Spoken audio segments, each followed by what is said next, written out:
So, folks, entire staff of Nevada Democratic Party quits after Democratic Socialists slate won every seat. So do you remember the Nevada Democrats? Right? This is the same group that lied about the Bernie bros, like throwing chairs at them. This is the same group that basically tried to destroy all the delegates in the 2016 campaign from the Bernie side. This is the same group that was like extremely, they were trying to rewrite rules of the primary so that Bernie would have less support.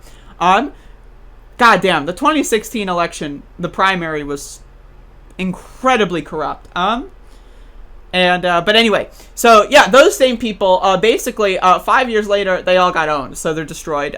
They've been eviscerated in the battlefield of ideas, and they basically decided to quit en masse, like a bunch of children having a temper tantrum, and when they lose at like a fucking board game or something. And so let's read. Not long after Judith Whitmer won her election on Saturday to become the chair of the Nevada Democratic Party, she got an email from the party's executive director, Alana Mounts.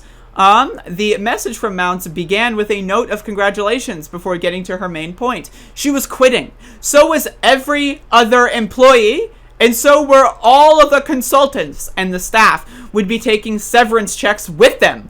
Thank you very much. On March 6, a coalition of progressive candidates backed by the local chapter of the Democratic Socialists of America took over the leadership of the Nevada Democratic Party, sweeping all 5 party leadership positions in a contested election that evening. Whitmer, who had been the chair of the Clark County Democratic Party, was elected chair, period. The establishment had prepared for the loss, having recently moved 450,000 out of the party's coffers, that is dollars, folks, and into the Democratic Senatorial Campaign Committee's account. The DSCC will put the money toward the 2022 re-election bid of Sen. Catherine Cortez Masto, a vulnerable first-term Democrat.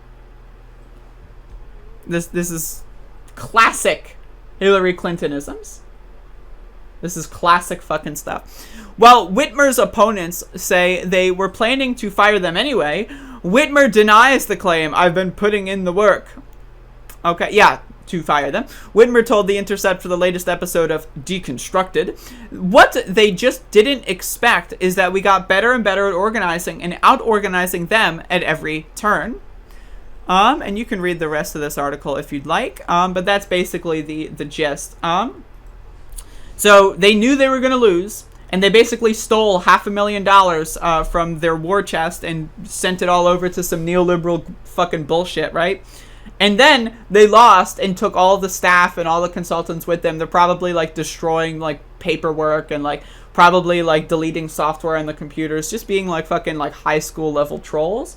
And it's extremely funny. It's extremely funny. But shout outs to the socialists that are now in the party control in Nevada. So that's pretty cool.